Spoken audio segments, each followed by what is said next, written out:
right now. He has written zillions of essays, and if you read about Gore Vidal, he's one of our premier essayists.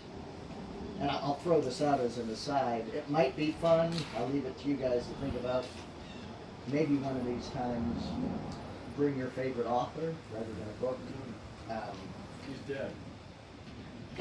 You can't bring it. Gore Vidal's dead too. Oh, okay. But that's an aside, because I do find him to be a fascinating person. His autobiography, this will tell you all you need to know about him. His autobiography was entitled, "Every Time a Friend Succeeds, Something Inside of Me Dies." That's honest.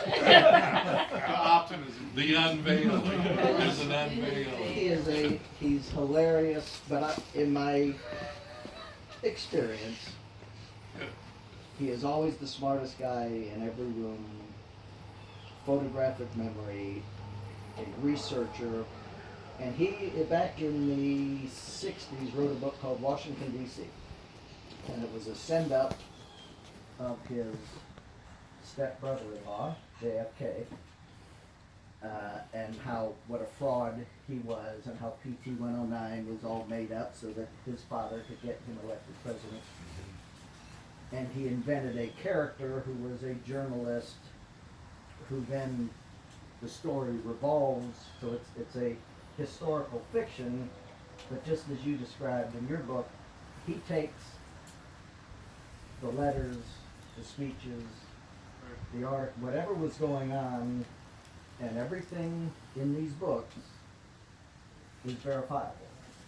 Yet it is written as a novel, which, and I confess also to a measure of self-consciousness that I'm the one bringing fiction.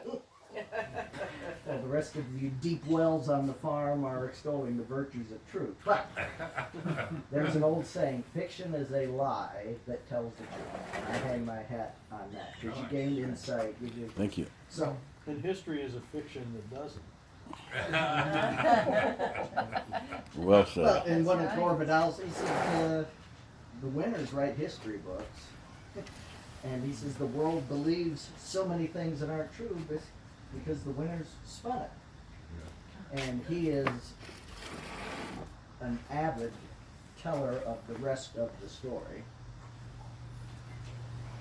But after several years, he got an idea of writing a series of books where he would take the lines of that one fictional family and then tell the story of American history in novel form. They call it his, I don't remember what they call it, but he wrote 7 books that in effect go from the Revolutionary War to 1950 that tell the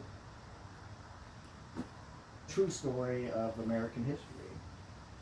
And his second one, although the first in chronology in terms of the years that he covers, but only the second book of the 7 he wrote is Burr.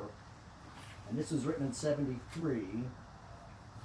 And so long before Aaron Burr got famous from the musical Hamilton,